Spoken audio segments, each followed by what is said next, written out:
mueren como 600 personas.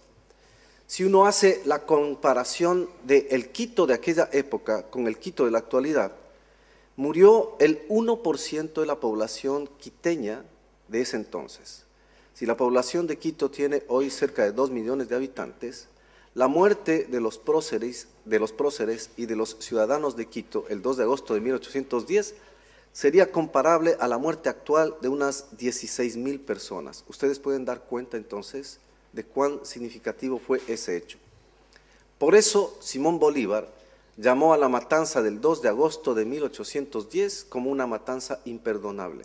Y a partir de lo de Quito, lanzó su famosa proclama de guerra a muerte contra los españoles.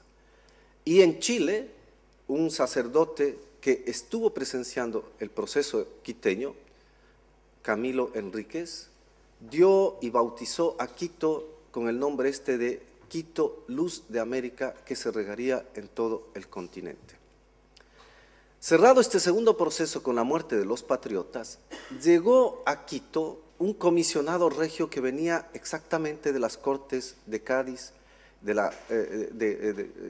enviado como un comisionado para pacificar la región. Este es el precursor también, Carlos Montúfar, hijo del primer presidente de la Junta Soberana de Quito, del primer grito libertario. Carlos Montúfar organizó una segunda junta que tiene un extraordinario apoyo popular. Se llega incluso a nombrar varios de los diputados representantes de los barrios de Quito, San Roque, San Juan, San Blas, etc. Y esta segunda junta convoca a un congreso de diputados representantes de Quito. Se reúne este congreso y el 15 de febrero de 1812 se dicta la Constitución de Quito, la Constitución quiteña, que es por consiguiente un mes prácticamente anterior a la Constitución de Cádiz de 1812. La PEPA es del 19 de marzo, la Constitución quiteña es del 15 de febrero de 1812. La Constitución quiteña tiene 54 artículos, es una Constitución muy corta. Pero ¿qué trae de nuevo esta Constitución en el ambiente quiteño y podríamos decir hispanoamericano de la época? Varias cuestiones. En primer lugar, la reivindicación de la soberanía popular. Si el 10 de agosto de 1809 ya la Junta Soberana reivindicó la soberanía del pueblo, la Constitución quiteña de 1812 ratifica el concepto de soberanía popular y además el de representación de los pueblos. Los diputados nombrados asumen no solo la soberanía popular, sino exactamente la representación de los barrios y provincias ligadas a Quito. Se han introducido dos conceptos, sobre todo el primero, el de soberanía, que es un concepto absolutamente revolucionario en aquellos momentos. Se ha dejado de hablar del soberano como el gran gobernante, sino de que se reasume la soberanía una vez que Fernando VII está preso en Bayona por la invasión francesa, que ustedes la conocen muy bien aquí en España, y por el hecho de que al no existir una representación oficial, la soberanía la asume entonces el auténtico pueblo. ¿De dónde viene esta doctrina? Se especula, no se especula, se ha analizado en mucho que la doctrina proviene de los franceses, pero en verdad, si es que uno examina toda la doctrina naturalista y tomista, proviene más bien de la Ilustración española y de los principios educados en las universidades hispanoamericanas y particularmente en la quiteña, que es la única que existe en esos momentos. El pensamiento ilustrado va a ser altamente revolucionario para expresar esta idea de soberanía. En segundo lugar, la Constitución proclama el principio de libertad. Un congreso como este, el de Cádiz, me parece importante que tome en cuenta y que ahora se resalte que la Constitución quiteña de 1812 establece por primera vez el principio de la libertad en un triple sentido. En primer lugar, libertad frente a España. No pronuncia la Constitución la palabra independencia. La Junta Soberana de Quito nunca habló de independencia. Al contrario, habló de fidelidad a nuestro amado rey Fernando VII, tal como dice la Constitución de Cádiz, que igual proclama fidelista había hecho en ese mismo año 1812.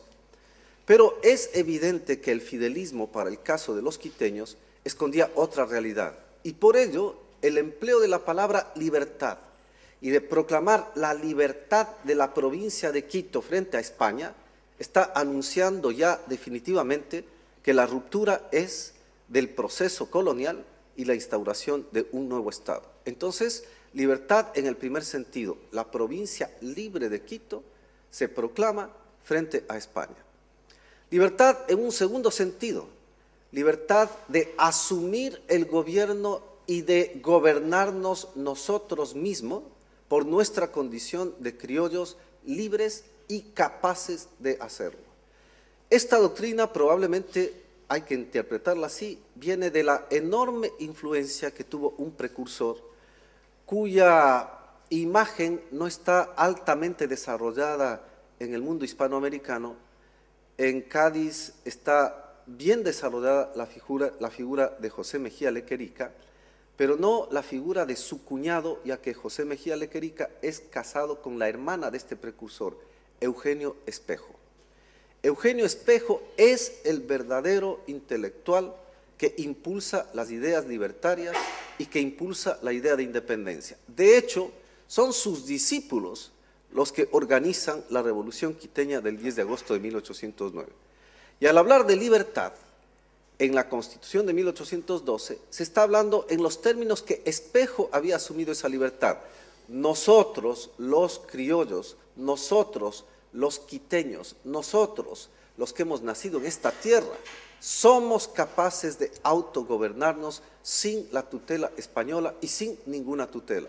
Por tanto, esta libertad significa garantía de que es nuestra propia voluntad, conciencia, razón y fe la que induce a nuestra propia representación.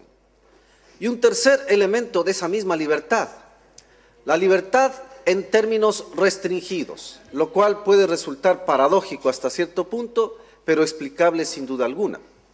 Libertad en términos restringidos, porque la revolución de Quito, como las revoluciones hispanoamericanas, son encabezadas por la élite de los criollos americanos. En el caso de Quito, varios de ellos, el presidente de la Junta del 10 de agosto de 1809, tiene incluso título de marqués. Entonces, es una libertad, hoy llamaríamos una libertad censitaria, en el sentido de que se excluía de esta posibilidad de libertad a los indígenas y a los esclavos negros, porque no existía en aquellos momentos una conciencia clara de que la libertad implicaría o debía implicar también una liberación social. Esa liberación social no se encuentra en el proceso independista de América Latina, exceptuando dos grandes procesos libertarios en la misma región. El uno, el proceso haitiano, lo hacen los esclavos, 1790-1804, y el otro, el proceso mexicano, 1810, inicialmente con Hidalgo y seguida por Morelos. Pero al menos en el caso mexicano, esa revolución está liquidada una vez que son los criollos los que asumen la representación del proceso, que dura ya hasta los años 20. En el caso de Quito, hay también la idea de una libertad de la élite, que se expresará muy bien en aquel pensamiento de Simón Bolívar, en el discurso de Angostura, si mal no estoy, me parece que es en el discurso de Angostura, cuando habla de que nosotros no somos ni americanos ni europeos y disputamos con la gente de la región el estado en el cual debemos quedar. Es el reconocimiento, por consiguiente, de la precaria y formativa conciencia criolla nacional que está surgiendo en el momento de la independencia. Y por ello la libertad adquiere el sentido de esta conciencia y de esta libertad criolla con exclusión de los otros sectores, lo cual tampoco significa que los otros sectores no hayan apoyado al proceso independista, como hay amplia movilización indígena, hay amplia movilización mestiza, pero la dirección política general y la hegemonía del movimiento es de carácter criollo. Sobre esta base también se pueden topar otros elementos.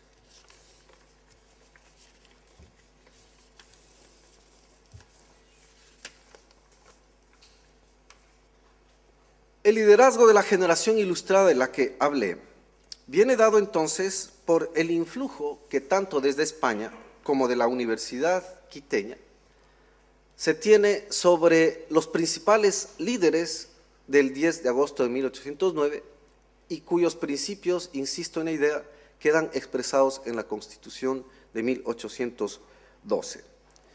Además, hay que tomar en cuenta que se trató de crear con la misma Constitución de 1812 una expresión nacional. La Constitución habla de reunir en el cuerpo legislativo, en la representación de los diputados, a las provincias de Pasto, Panamá, Guayaquil, Cuenca.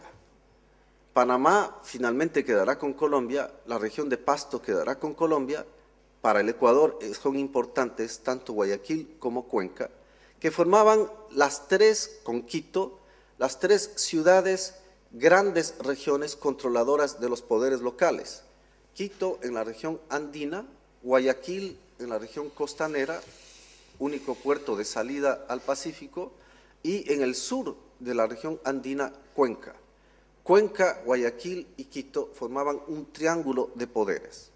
La Revolución Quiteña y la Constitución de 1812 asumía una representación nacional, pero el problema fue que tanto de Cuenca como de Guayaquil no se ligó el espíritu revolucionario al proceso libertario nacional, sino más bien a un proceso antimonárquico. Y por ello, Guayaquil y Cuenca reaccionaron contra Quito, cercaron a Quito, convirtieron a la revolución de Quito en una revolución aislada y finalmente por ello, después de la Constitución de Cádiz, la revolución es vencida, las tropas de Carlos Montúfar finalmente son vencidas por el nuevo presidente de la Real Audiencia, Toribio Montes, y los revolucionarios perseguidos. El ciclo de la revolución 1808-9 a 1812 concluirá y el proceso tendrá que renacer en 1820 hasta 1822, la independencia.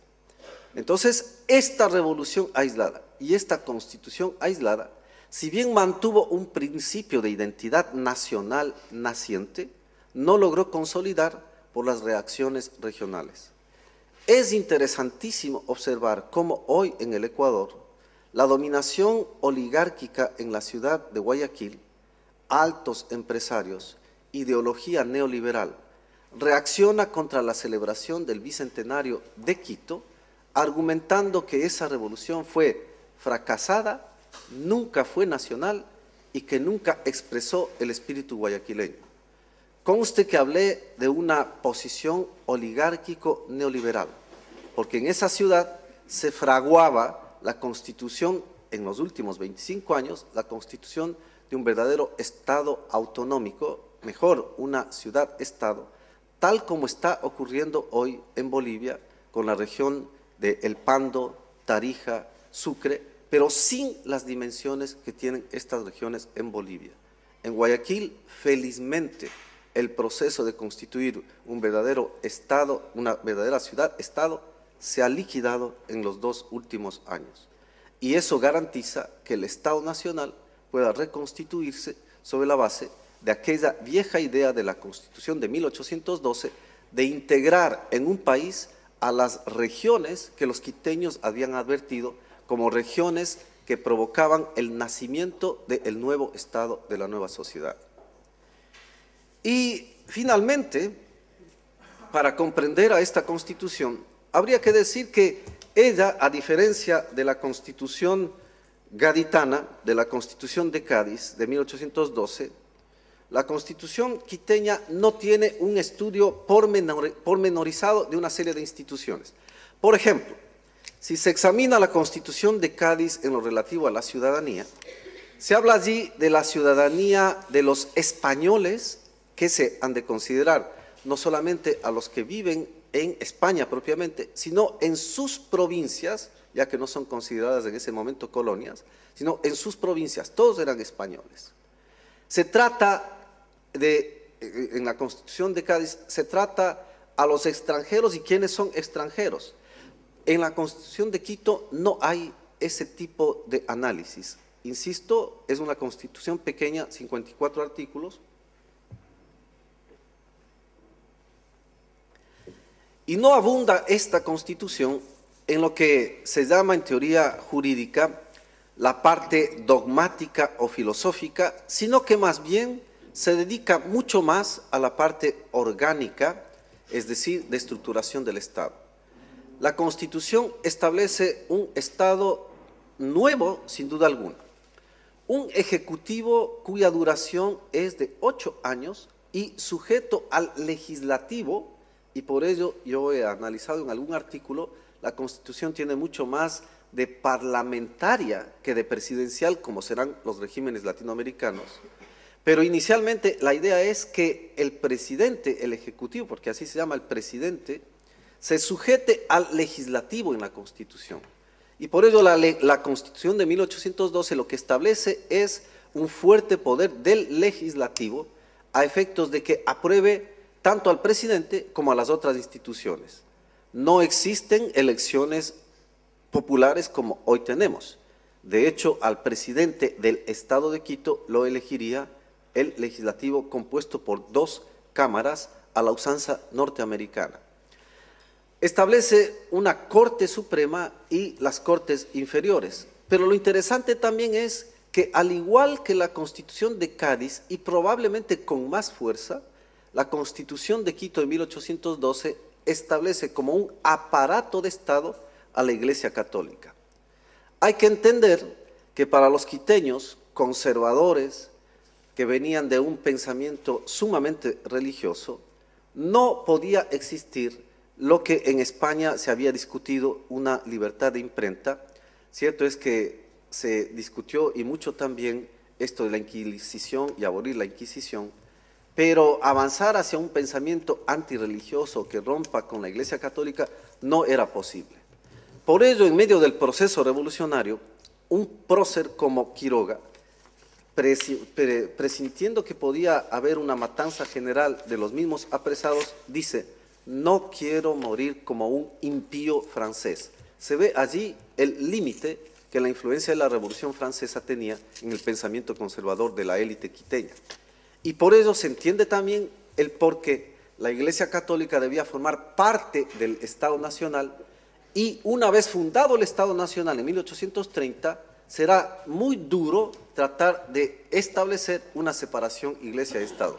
Se logrará recién en la Revolución de 1895 con Eloy Alfaro. Entonces, estos son los elementos fundamentales de la Constitución a efectos de que se comprenda que esta Constitución innovadora, si bien fue anterior a la de Cádiz, tuvo algunos elementos comunes, probablemente, por lo que he conversado aquí con el querido amigo Alberto Ramos, probablemente porque José Mejía desde Cádiz enviaba informaciones de lo que estaban tratando en las Cortes, y los quiteños lograron de alguna manera adelantarse con esa información a esta Constitución gaditana que tendrá enorme influencia en América Latina. Pero para terminar diría, más o menos un poco burlescamente, un poco metafóricamente y un poco gratamente, la Constitución quiteña se anticipó a la de Cádiz y les ganamos. Muchas gracias.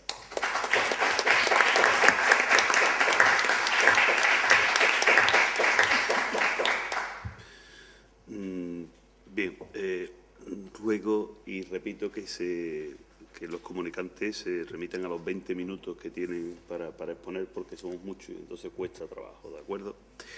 En segundo lugar, va a intervenir el profesor Sahib Alfredo Herrera Mena, de la Universidad Centroamericana, José Simeón Caña, del Salvador, con el título de la desacralización del rey, imágenes de Fernando VII en la prensa guatemalteca hacia 1821.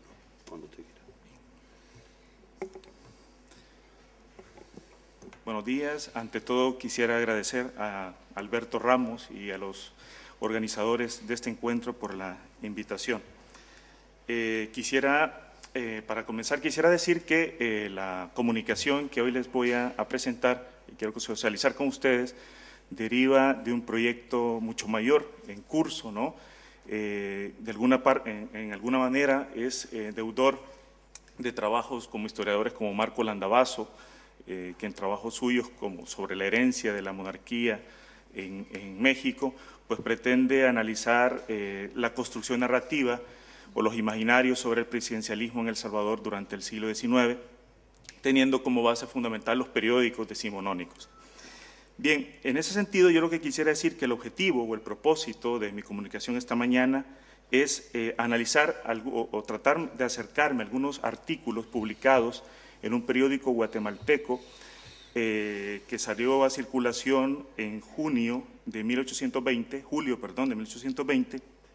y finalizó en diciembre de 1821, cuyo nombre era El Editor Constitucional y que en 1821 cambia de nombre por El Genio de la Libertad.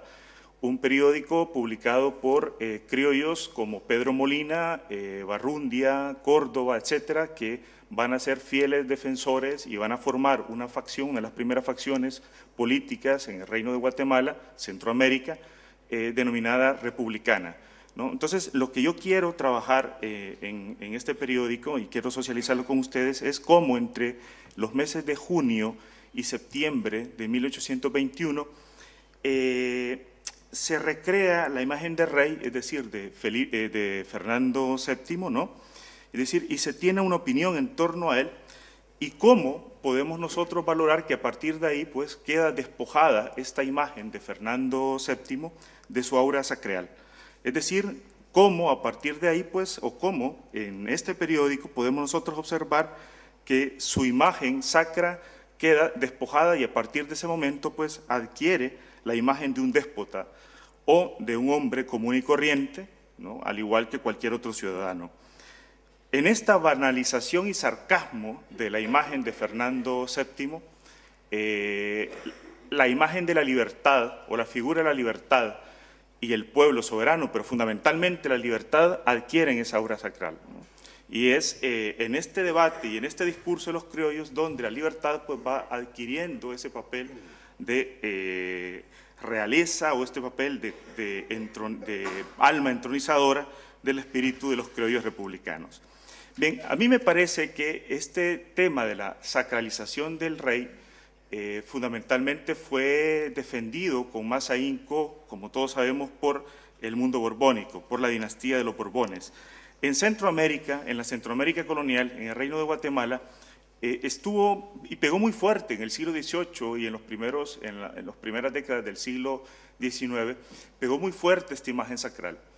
Tanto así que tenemos testimonios, por ejemplo, de algunos criollos en las celebraciones de la entronización de los reyes, en torno a cómo se defendía, ¿no?, el origen divino de los monarcas.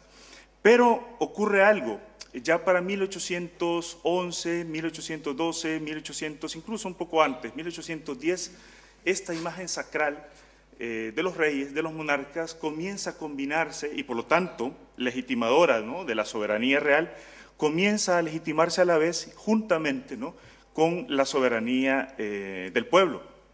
Y es así como, por ejemplo, en 1811, un párroco de la provincia de San Vicente, ¿no?, Antonio Molina y Cañas, defiende, a partir del argumento tradicional de altar y trono, defiende que el rey es soberano, pero también las cortes que se estaban llevando a cabo, ¿no?, aquí en Cádiz, eran soberanas. Entonces, este doble juego, este doble papel, lo que nos viene a decir es que ya estaba operando, al menos en estos actores políticos y sociales, ya estaba operando esta ambigüedad que François Xavier Guerra va a decir que es una ambigüedad que va a heredar la política española, la tradición española, a lo largo del siglo XIX, ¿no?, y durante el siglo XX. Pero también va a identificar no solo el discurso, sino también las acciones de estos actores políticos y sociales. Yo creo que en parte la desacralización de los monarcas en el Reino de Guatemala se debió no solo a la folletería, se debió no solo a los libros. Y en esto me parece paradigmático, ¿no?, lo que nos dice Roger Chartier, en el sentido que no solo los libros filosóficos o no filosóficos tienen un papel fundamental en el impacto, ¿no?, en las mentalidades o en los imaginarios de los pueblos, sino también hay que ver qué papel desempeñan, ¿no?, las instituciones. Y en este caso, para mí, las Cortes de Cádiz y todo el proceso y la experiencia constitucional juega un papel fundamental, coadyuva, ¿no?, en este proceso de desacralización de los reyes. Bien, paso entonces ahora a algunos ejemplos que yo quiero mencionar a ustedes en orden al tiempo, de cómo es posible observar ya ese despojo que se le ha hecho a Fernando VII entre junio y septiembre de 1821 en este periódico denominado El Editor Constitucional y El Genio de la Libertad. Por ejemplo, en un artículo publicado en junio, precisamente en 1821, llamado Viaje a la Luna o Sueños Políticos y Morales, era un artículo anónimo que había sido publicado en un periódico inglés y que los editores del diario guatemalteco lo publican, ¿no?, en su momento. Es un artículo metafórico sobre la situación política que estaba atravesando España y la monarquía española en ese momento. Y es sarcástico, ¿no? De hecho, estaba escrito en anagramas, ¿no? Algunos personajes o la España misma estaba escrito en anagrama. Por ejemplo, la luna se titulaba o se llamaba Airebi, ¿no?, es decir, Iberia. Y estaba gobernada por un feroz tirano llamado Odnarref Le Otarni, es decir, el ingrato Fernando, ¿no? Y entonces el autor de este artículo narra cómo Airebi, ¿no?, cómo esta República de Airebi estaba siendo gobernada por un déspota, ¿no?, por un tirano. Y es así entonces como el artículo señala y defiende, ¿no?, cómo el pueblo estaba necesitado y ansioso de la defensa de los derechos civiles y políticos.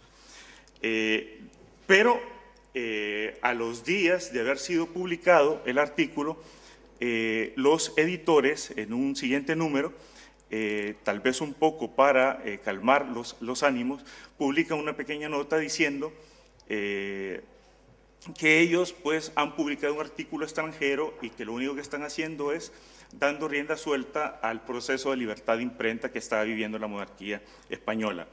Y lo hicieron con tiempo, porque entre el 8 y el 13 de junio de ese mismo año, el fiscal de Guatemala, Antonio Robles, pone una denuncia diciendo que el artículo es criminal porque atenta contra la figura del rey Fernando VII. Sin embargo, la Junta de Censura no lo califica como criminal. Es más, la Junta de Censura dice, no se está atentando contra la soberanía del monarca, porque el monarca, si bien es soberano, pero la nación es la soberana. Entonces, aquí ya se está jugando con esa visión de que si bien es cierto el monarca es soberano, la nación adquiere el título fundamental de la soberanía.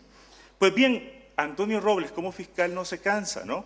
Semana más tarde insiste en denunciar este papel criminal y atentatorio contra la figura de Fernando VII. La Junta vuelve a insistir, la Junta de Censura, y dice, convenimos y no creemos que el papel sea un papel difamatorio, que atenta contra el monarca. Más bien, y hay que pensar, ¿no?, la figura de los anagramas son figuras que pueden interpretarse de cualquier forma. ¿Por qué pensar, por ejemplo, que Airebi significa Iberia? ¿Por qué pensar que el nombre del tirano significa que se está refiriendo a Fernando VII? En cualquier forma, reiteramos, sostiene, que quien es soberano en este momento es la nación. Al final y al cabo, lo que podemos nosotros desprender de este debate son dos cosas. Uno, ya se maneja la figura de rey constitucional, aunque ya se venía manejando desde hace algunos meses, ¿no? ¿Qué significa? Por mucho que se dijese que amaban al rey constitucional, la figura de rey constitucional significaba acá un rey limitado por las leyes. Y por otro lado, lo que podemos desprender a partir de acá es la visión de una libertad de la opinión pública, que la va a defender reiteradamente los editores de este periódico, al sostener pues que parte de los derechos civiles y fundamentales de los ciudadanos es su libertad a opinar y sobre todo en materia política. También encontramos estos argumentos en favor de la desacralización real a partir de una serie de diálogos que se publican en el periódico. Yo solo en orden al tiempo solo quiero mencionar quizás uno, nada más. y es un diálogo titulado, aparece un artículo que se titula La verdadera gloria. Acá es un diálogo entre un grupo, como menciona acá, un grupo de ancianos con un joven. Este grupo de ancianos, de acuerdo al diálogo, estaría representando las instituciones despóticas y tiránicas que ha manifestado pues, la monarquía ibérica. Y el joven, como lo denominan acá, el modernillo oficial, representa las modernas instituciones. Pues bien, en ese sentido, el artículo, este diálogo, lo que intenta señalar es que la famosa expresión de que todo tiempo pasado fue mejor no vale, no pega en este momento. ¿Por qué? Porque mientras los ancianos están diciendo y comentan entre ellos y recordando los viejos momentos y las viejas glorias de la monarquía ibérica, en donde había un respeto por las instituciones, en donde el rey valía, ahora no, estamos asistiendo, decían los ancianos, a un irrespeto, estamos asistiendo a un momento en el cual el género humano ha perdido el seso, como menciona el periódico. Y cito, no volverán, decía uno de ellos, no volverán a verse en el trono reyes como los de nuestro tiempo. Se ha rebajado mucho el brillo de la majestad. ¿Qué es un rey cuando ya no se puede llamar señor de vidas y haciendas? ¿Qué viene a ser un rey sin vasallos, impotente, para fulminar por sí mismo una sentencia? ¿Qué ha de ser sino un rey de baraja? Pues bien, el modernillo oficial, el joven, recrimina constantemente diciéndoles que la monarquía ibérica se ha basado en reyes, en pastores que han desvirtuado su papel, en reyes que se volvieron en déspotas en lugar de pastores de su pueblo, de su rebaño, ¿no? Y enfatiza, ¿no?, que lo fundamental no es el rey, lo fundamental es la libertad civil y la libertad de comercio. Es más, hay un artículo posterior a este diálogo que enfatiza ese papel, como yo les decía, cuasi divino de la libertad. La libertad, decía una nota, un artículo publicado semanas más tarde de este diálogo, la libertad es la protectora de las ciencias y las artes. Los americanos, cito, te han erigido, refiriéndose a la libertad, un altar indestructible. Tú esgrimirás a favor nuestro el acero de la justicia y la tiranía dejará de existir. Pues bien, la libertad desempeña ahora para muchos criollos americanos, criollos republicanos, desempeña ese papel sacro, esa áurea sacral, como les decía, que ya no representa el rey. ¿Qué pasa cuando Centroamérica se independiza de España?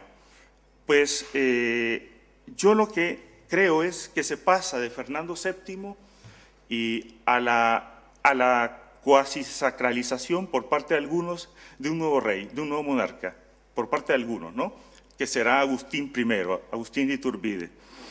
Lo que pasa cuando Centroamérica se independiza de España, lo que pasa es que no ocurre la muerte natural del rey, sino lo que ocurre, bajo esta teoría de los dos cuerpos de rey, ocurre la muerte política del rey.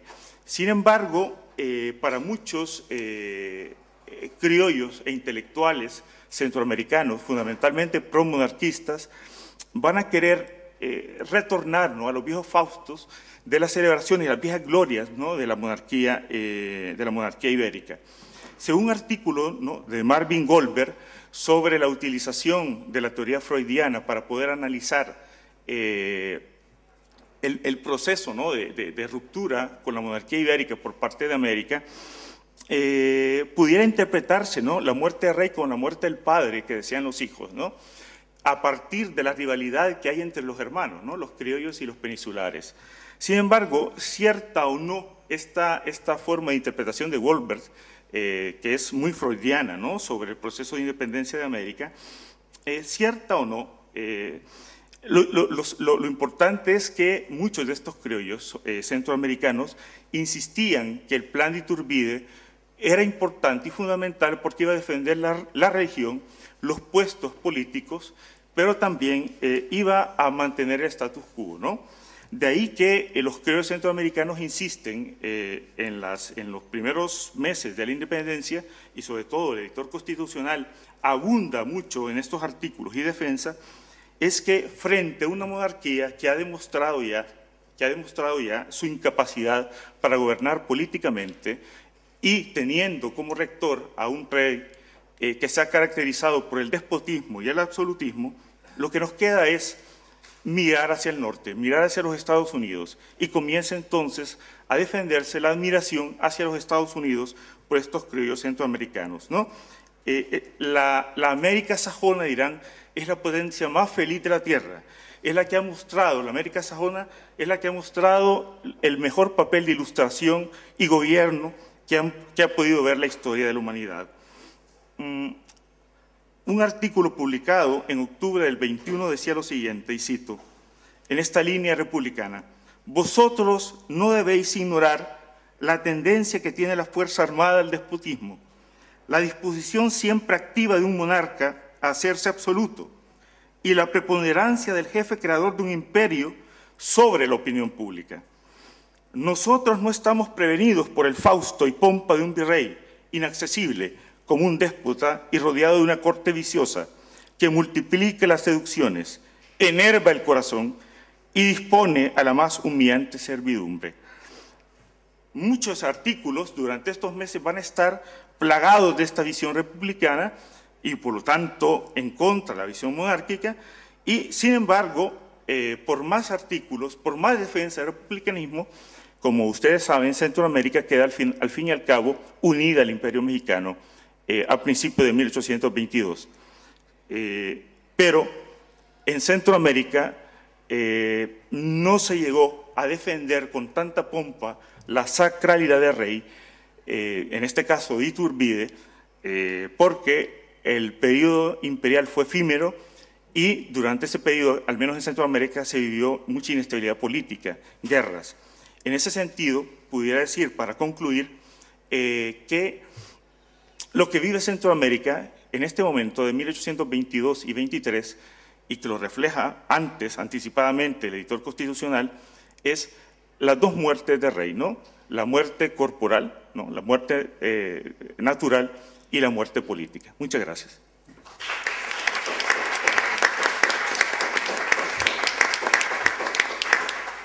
Muchas gracias por tan excelente comunicación y por ajustarse exhaustivamente ese tiempo de ese horario prusiano, ¿no? Lo siento, de verdad.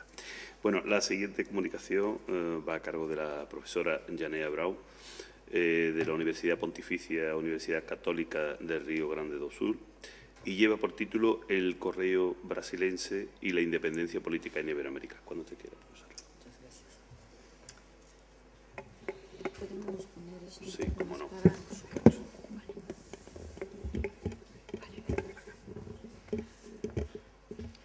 Primeramente, buenos días a todos.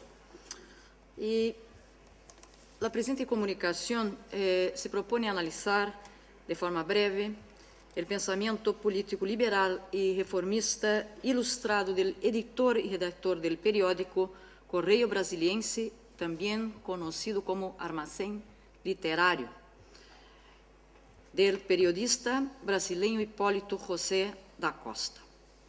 El análisis está fundamentado en fuentes secundarias y principalmente en las materias publicadas por el referido periódico entre los años 1808 y 1822. En verdad, Hipólito empieza a publicarlo en 1 de julio de 1808 y el último ejemplar es en diciembre de 1822. Entonces, el análisis se propone abarcar el proceso de independencia de las colonias españolas en América, la invasión napoleónica en España, las revoluciones hispanoamericanas y sus influencias sobre el imperio luso-brasileño.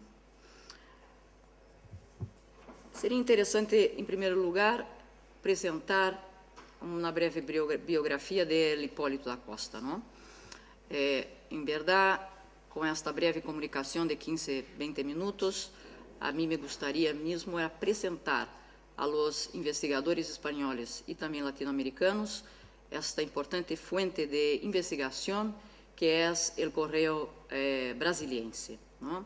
Se constituye de 29 volúmenes 175 ejemplares, e está publicado por la Universidad de São Paulo, la USP, en la íntegra, ¿no? Bueno, Hipólito José da Costa nació en finales del siglo XVIII, en la colonia del Sacramento, ¿no? la provincia cisplatina, que en la época pertenecía a Portugal, ¿no? Y hoy es Uruguay, ¿no? Estudió leyes y filosofía en Coimbra y en 1798, después de ingresar en la carrera pública, el conde de Linhares le encargó una misión en México y en Estados Unidos, específicamente en Filadelfia, ¿no? Con la finalidad de estudiar la cultura del cáñamo, del tabaco, del algodón, pero principalmente de la cochinilla y su aplicación en Brasil y en Portugal. Este viaje posiblemente le posibilitó entrar en contacto con las ideas liberales y la masonería. Al retornar a Portugal a finales de 1800, asumió el cargo de director de la prensa real, trabajando en la promoción de actividades culturales en el gobierno del príncipe Don Juan.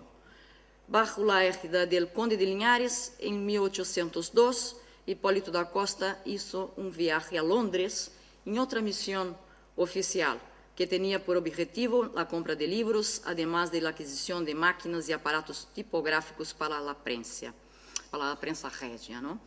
Durante su estancia en Inglaterra, intentó filiar las logias masónicas portuguesas al Gran Oriente de Londres, pero no obtuvo éxito. Y al regresar a Lisboa, en julio de este año, su militancia en la masonería acabó por llevarle a la cárcel, perseguido por la Inquisición. Era el fin de su trayectoria como representante del Estado portugués.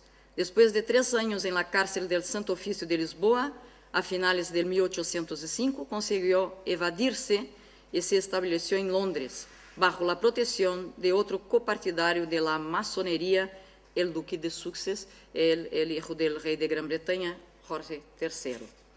Los años transcurridos en Inglaterra, el contacto con las instituciones políticas inglesas y la propia actividad editorial completarían su formación.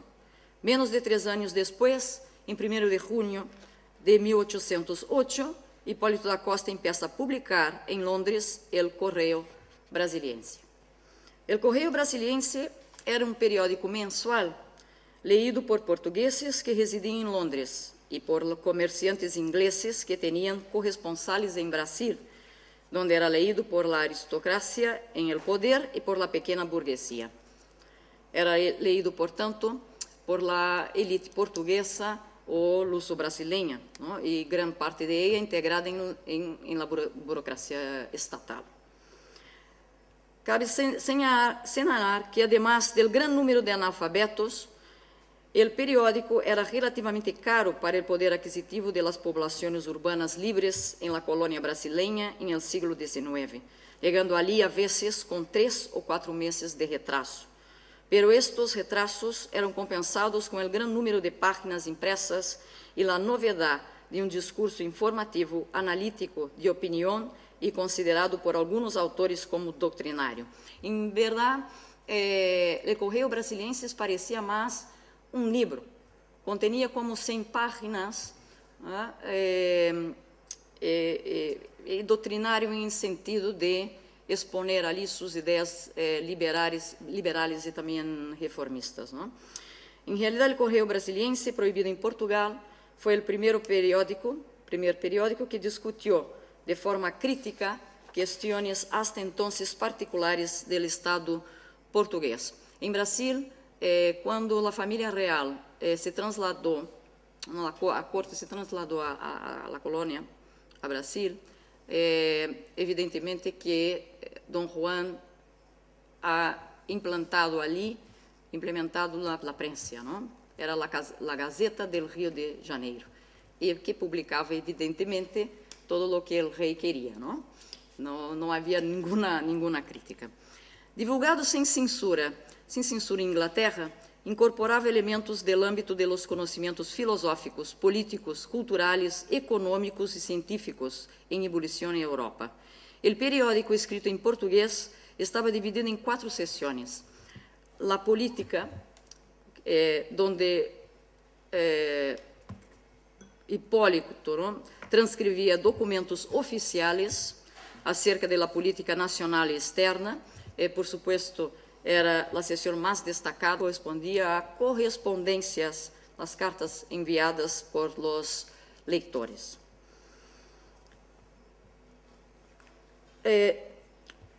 Cabe añadir que Hipólito da Costa trabajaba con fuentes diferenciadas. Esto es importante salientar, ¿no?, resaltar, cuyos relatos presentan 2 visiones diferentes de un mismo hecho, para que sus lectores pudiesen tener las mejores conclusiones sobre los acontecimientos. La serie de boletines franceses que transcribimos por entero, afirma Hipólito, dan cuenta circunstancialmente de los ejércitos de esta nación en la Guerra de España, y junto a ellos copiamos las noticias de los mismos acontecimientos referidos por los españoles, para que, oyendo ambas las partes, se pueda juzgar mejor de los resultados.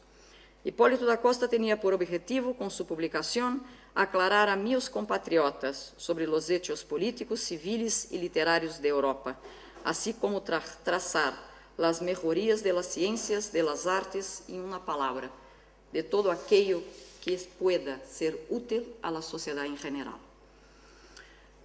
En términos de pensamiento económico, Hipólito da Costa absorbió las concepciones del liberalismo de Adam Smith, cuyo ideario sirvió para fundamentar sus críticas al sistema colonial y la necesidad de poner fin a los monopolios, defendiendo, por tanto, el libre comercio. El redactor del Correio Brasiliense defendió reformas que garantizasen la libertad de funcionamiento de instituciones libres y era favorable a la monarquía constitucional, a la división y autonomía de los poderes, a la supremacía de las leyes sobre la forma despótica o absolutista de gobierno. De igual forma, insistí en la importancia de la presencia de las camadas esclarecidas en las decisiones, estructura y negocios realizados por el Estado. Para Hipólito da Costa, no se puede formar políticos sin estudios preliminares de su ciencia, sin la lectura de la historia y sin el conocimiento de lo que pasa hoy en el mundo. En realidad, para que tengamos una idea más clara respecto de su ideario, Hipólito da Costa hizo parte de una generación que había sido formada en los principios del reformismo ilustrado y su periódico se revelaba como portador del pensamiento monárquico reformista muy típico de la segunda mitad del siglo XVIII. En este sentido, proponía traer al conocimiento público todo el laberinto anacrónico de la burocracia estatal portuguesa y sus políticas administrativas, pero proponiéndole un ropaje nuevo que pudiera dar al Estado una flexibilidad capaz de absorber los avances políticos, económicos y culturales de la emergente sociedad civil europea. Con un espíritu crítico y un estilo sobrio, aliado a una actitud intelectual formada bajo la influencia del pensamiento ilustrado, Hipólito da Costa hizo viable en las páginas de su periódico discusiones amplias sobre temas inherentes al contexto que vivenciaba.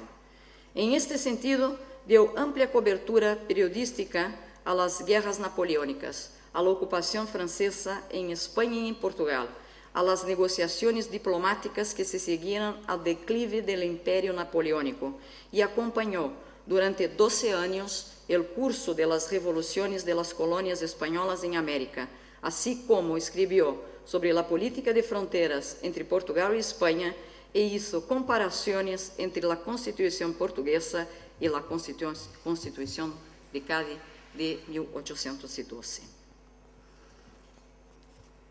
Además, también ha publicado muchos escritos sobre el embate de intereses entre ingleses y franceses con relación a las colonias iberoamericanas.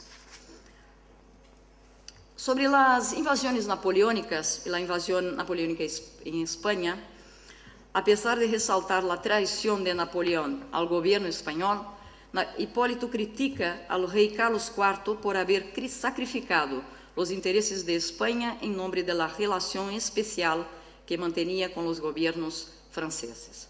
En realidad, Hipólito da Costa lo que estaba criticando era la incapacidad del gobierno español, así como en el caso del gobierno portugués, con relación a los tratados firmados con Inglaterra en 1810, en defender la propia soberanía y la imposibilidad de sostener el orden dinástico, criticando además la pésima administración del Estado.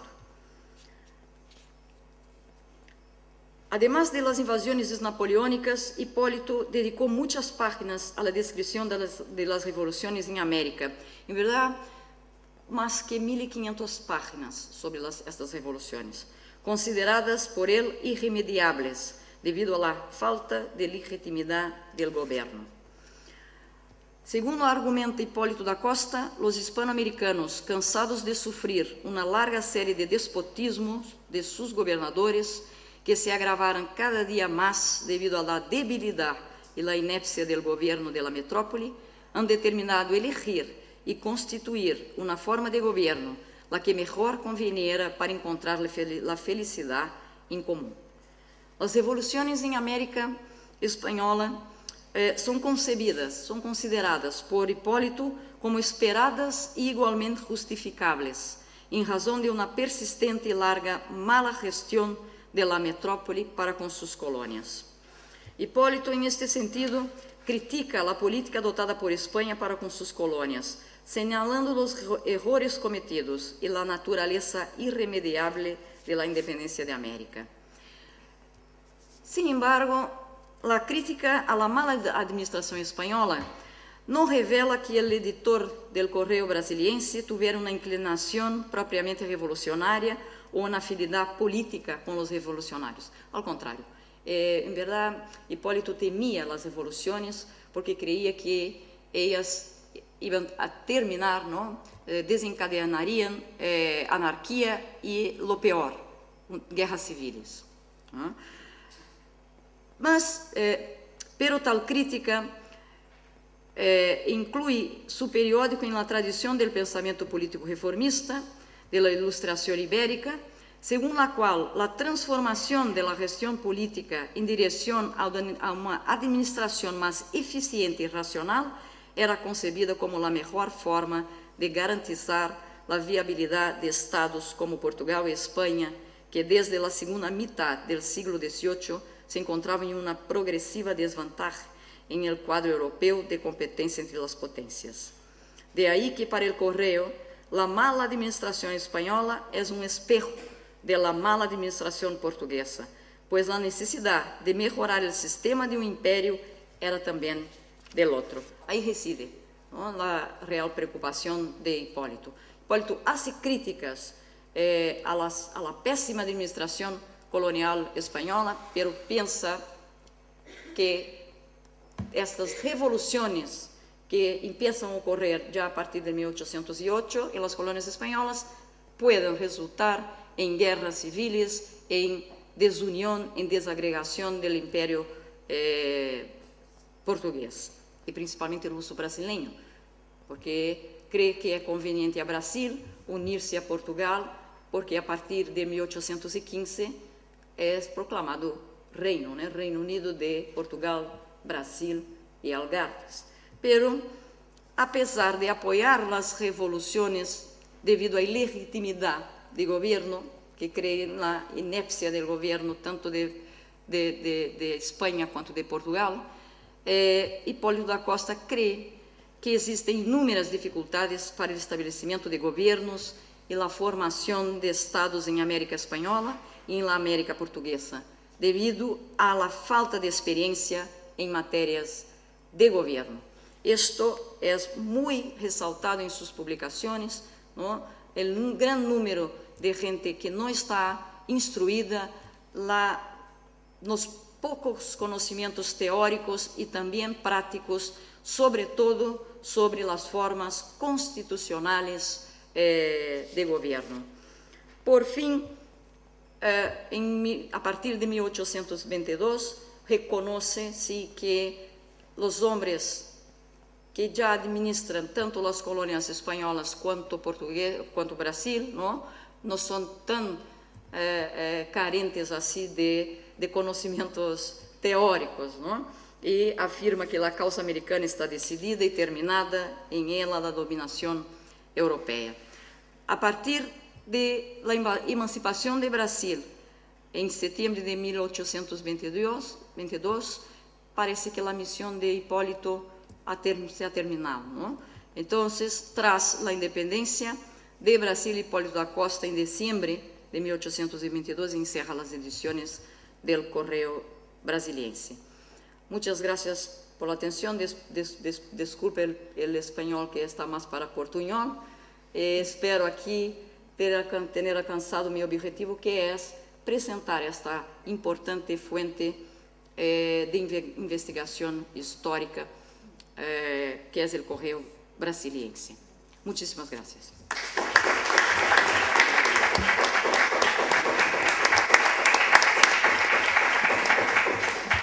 Muchas gracias a la profesora Janet. Yo creo que ha quedado bastante claro y es muy interesante realmente. A continuación, el profesor Jorge Chen San, de la Universidad de Costa Rica, nos ilustrará con la comunicación titulada "Una línea profunda que separa la prensa guatemalteca ante el evento de la independencia". Cuando usted quiera, ¿no, Jorge?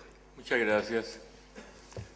Voy a continuar la línea que ha trazado el profesor Sayir Herrera, en cuanto voy a analizar precisamente también el amigo de la patria y el genio de la libertad. En esa misma línea voy a trabajar, pero voy a dedicarme a un evento. El evento es cómo percibe la prensa de esta época precisamente el acontecimiento de la jura de la independencia, propiamente como tal.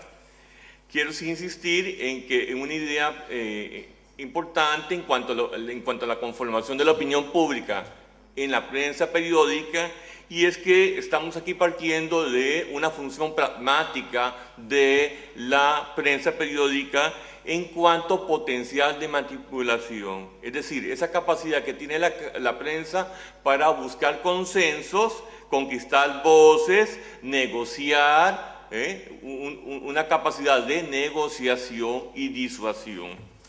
En ese sentido, voy a dedicarme a ver cómo percibir la prensa en este evento tan capital como es la independencia. En el número 16 del Genio de la Libertad, del lunes 10 de septiembre de 1821, trae como artículo de fondo uno intitulado, y cito, "El carácter de las conquistas de América y sus consecuencias". La línea argumentativa se encuentra en el cruce de la leyenda negra y la teoría económica del padre Reinart sobre la relación comercial entre las colonias y la metrópoli. Para terminar, reafirmando el derecho del autogobierno, ganado por mérito propio frente al pago de varios siglos de tutela. Y cito, "Nosotros ya no tenemos necesidad de auxilios. Para los que se nos han dado, bastante hemos contribuido y pagado. Es tiempo ya de gozar como señores e independientes lo que hemos adquirido por nuestro valor y con tantos trabajos". Hasta ahí la cita. La noción cristiana de la vida como trabajo resemantiza aquí la posibilidad de sortear la prueba de los sufrimientos y las penas de la conquista española y su gobierno, es decir, la superación de los obstáculos. Se trata de una, como dice el texto, trabajada senda de perfección y aprendizaje, gracias a la cual ya América está preparada para el salto cualitativo, a pesar de las injusticias de la metrópoli en querer conservar, como dice el texto, un comercio tan lucrativo con sus colonos. Vuelve aquí el motivo económico para retomar la línea argumentativa de este artículo: el oprobio del poder de la metrópoli y la desigualdad en el trato hacia los dominados. Y remata el artículo apelando en una mezcla del principio de la caridad cristiana con elementos de liberalismo económico cuando afirma lo siguiente: todo hombre tiene alguna creencia todo hombre que tiene alguna creencia debe hacer para sí este mismo razonamiento cuando despoja de sus bienes y de su libertad a sus hermanos, o los retiene en la opresión de cualquier manera. Lo que no quieras para ti, no quieras para tu prójimo. Ama a tu prójimo como a ti mismo. Y si los españoles no quieren vivir bajo el despotismo y quieren, sin embargo, que los americanos jamás seamos libres, no hay remedio. O no hay infierno, o ellos se condenan. Aquí el despotismo, en cuanto a privación y su juzgamiento, y la libertad se contraponen para marcar la dinámica revolucionaria del cambio.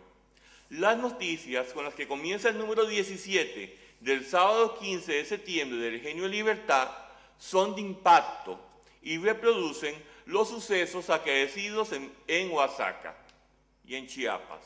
La revuelta está en marcha y se jura la independencia como acto pragmático de esa ruptura con la metrópoli.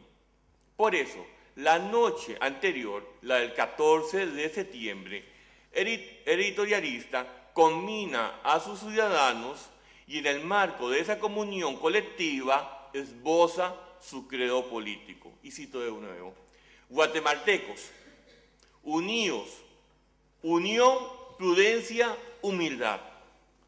¿Podemos recomendar demasiado estas virtudes? Que nuestra independencia lleve consigo su noble carácter.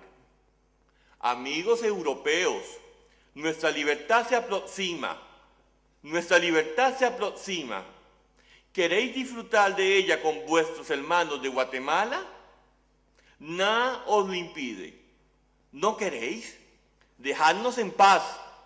Ir a gozar vuestros bienes con tranquilidad a donde os convenga y estéis gustosos. Para esa conciencia criolla que se expresa aquí, la madurez ha llegado. La minoría de edad termina para quien se sabe fuerte y con la capacidad de asumir su destino en sus manos.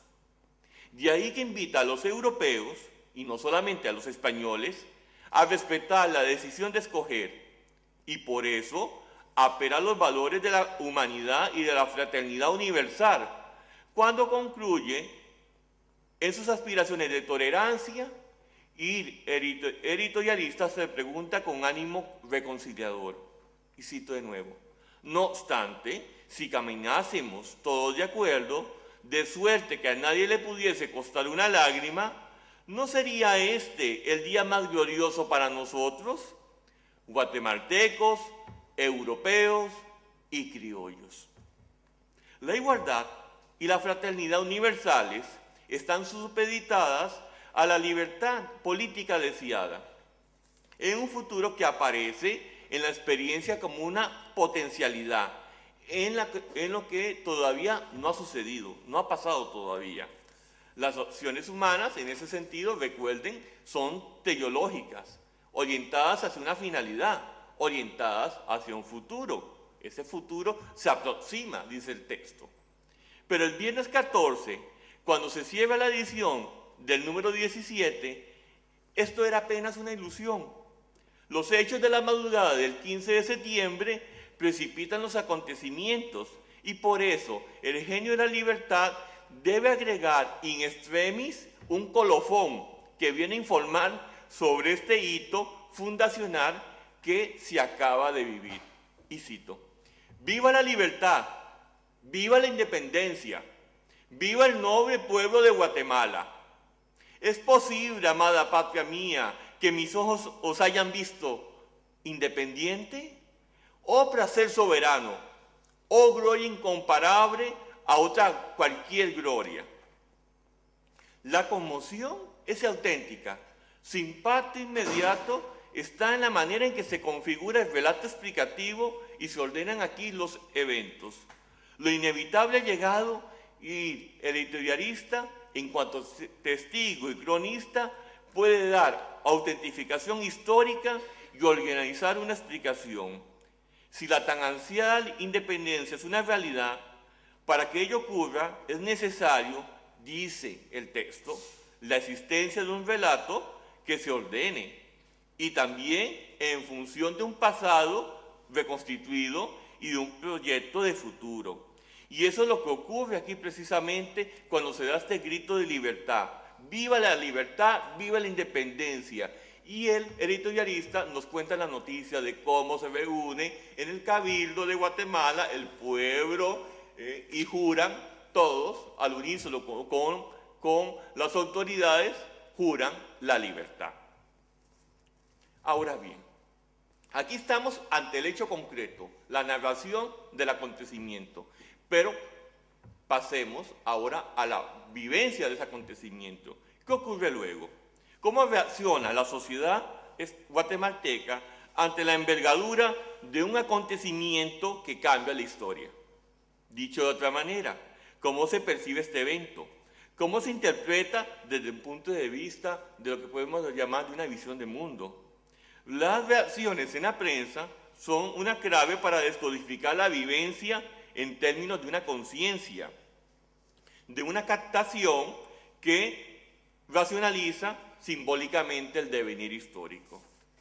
Aunque ya estaba impreso la víspera, la breve edición del Amigo del País del 15 de septiembre, el propio 15 de septiembre sale un colofón en el que se anuncia el arribo de la independencia y la primacía de la libertad.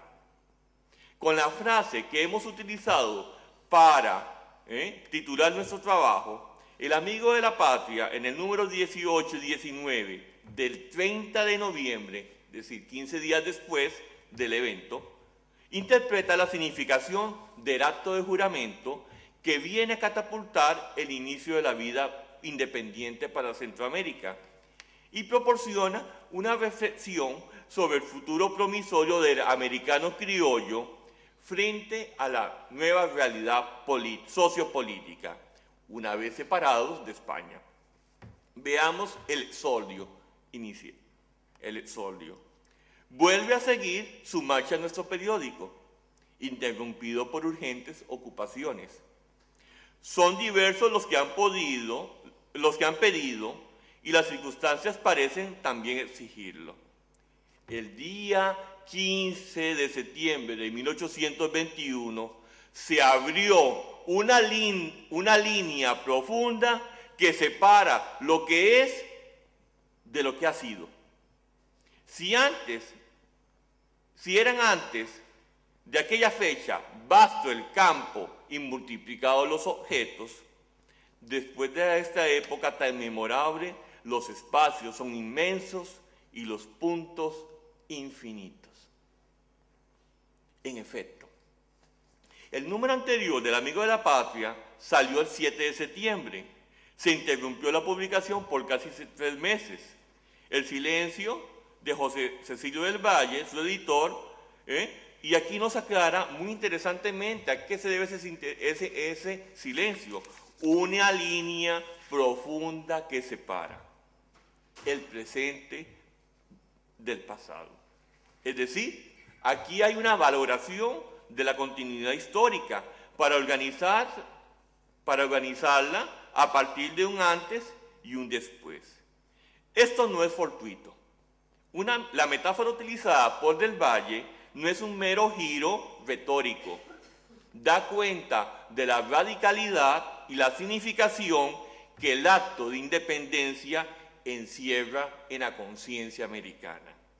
Por ello, Del Valle reelabora el acontecimiento y le otorga un sentido transformador para la colectividad, al punto de que en su exaltamiento se eleva a una categoría paradigmática.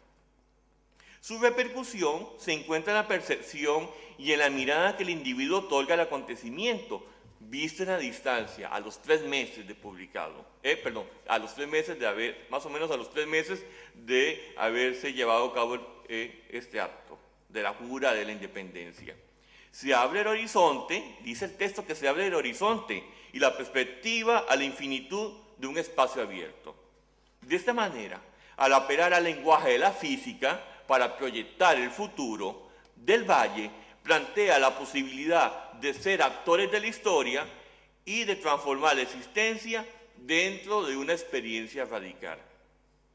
Lo que el amigo de la patria denominó como una línea profunda que separó el pasado y el presente de América, produce el efecto de la ruptura en el devenir de los pueblos americanos, al tiempo que subraya la continuidad de la historia, a partir de un comienzo inédito por el cual toma en sus manos su propio destino, eso sí, en ruptura con su herencia colonial. Por eso, el editorialista apuesta por las transformaciones venideras, gracias a las cuales el nuevo continente, como si fuera un ser viviente, irá mostrando su impronta individual y sus características personales. Cito de nuevo del periódico. Todo se irá variando con la marcha de los siglos, y a cada paso del tiempo será un espacio más de distancia entre América y Castilla. Así, la explicación biológica nutre el pensamiento del amigo de la patria y lo hace para que de esta argumentación se avisore un futuro promisorio. Y es ahora, bueno, un poco la utopía americana la que se dibuja en este momento. Cito de nuevo. La América será, por último, lo que debe ser, colocada en la posición geográfica más feliz, dueña de tierras más vastas y fecundas que las de Europa, señora de minerales más ricos, poblada con la multiplicación de medios más abundantes de existencia, ilustrada con todos los descubrimientos del europeo, llena de hombres, de luces, de riqueza y de poder. Será en la tierra la primera parte de ella, dará opiniones, usos y costumbres a las demás naciones. Llegará a dominar por su ilustración y riqueza. Será en lo futuro, en toda la extensión del globo, lo que es al presente, en Europa, la rica y pensadora Albión. El tópico de la abundancia del espacio americano y su colorario, el elogio de las bellezas del territorio, están al servicio aquí de la Translatio Imperii, gracias a la cual el centro pasará, geopolíticamente hablando, de Europa hacia América. Su emergencia obedece a la necesidad de que el nuevo continente, libre e independiente, se forje un destino político acorde a las pretensiones de ilustración y riqueza con las que se asocia en el texto el progreso y la civilización. De igual manera, las equivalencias semánticas desplazan el efecto de la semántica hacia la primacía y la superioridad del americano. La estrategia discursiva desde el Valle se desarrolla en función de ese papel hegemónico que deberá desempeñar América en el futuro. Una visión utópica, por supuesto. Ahora sí, vamos concluyendo y volvamos a la pregunta inicial del trabajo. ¿Cómo se percibe el acontecimiento de la independencia en la prensa guatemalteca a partir de estos dos casos que he explicado? Jean Henry Rithaus propone que la constitución de una opinión pública está siempre sujeta a los avatares de la comunicación, es decir, que la situación comunicativa se desarrolla bajo la contingencia, en la imposibilidad de calcular ni los resultados de ese intercambio, ni las reacciones al material informativo. De ahí la imposibilidad en determinar, precisar las respuestas o las reacciones que puede tornarse en la opinión pública. En efecto, la primera reacción, la del genio de la libertad, en el momento mismo en que se produce el evento, el 15 de septiembre, es de conmoción. Los sentimientos y las emociones se desbordan y el editorialista, en este caso, trata de narrar el hecho y analizarlo en la excitación y en la alegría con las que reacciona el pueblo guatemalteco y lanza sus vítores. ¡Viva la libertad! ¡Viva la independencia! Sin embargo, casi 3 meses después de que se haya producido el evento, el amigo de la patria pasa a otro nivel de comprensión, diríamos, hermenéutica o histórica. Cuando lo acontecido el 15 de septiembre se ven a distancia y se somete al autoanálisis. Aquí surge la conciencia histórica con una valoración del resultado en afirmación. El día 15 de septiembre de 1821 se abrió una línea profunda que separa lo que es de lo que ha sido. Es decir, hay una interpretación que ubica y contextualiza el evento en un marco explicativo de sus condiciones de emergencia, por lo cual se pone en juego ante la incipiente opinión pública guatemalteca la interpretación de la independencia en tanto revolución, de un cambio brusco de régimen político, que situaría al continente americano en una posición preponderante en el mapa y en el cotejo de las naciones civilizadas, parafraseando a Benito Feijóo. Muchas gracias.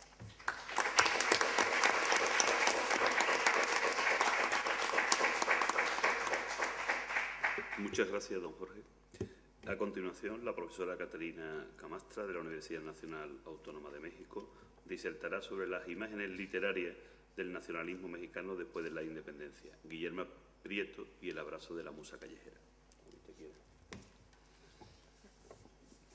Muchas gracias a la Universidad de Cádiz y a los organizadores de este congreso.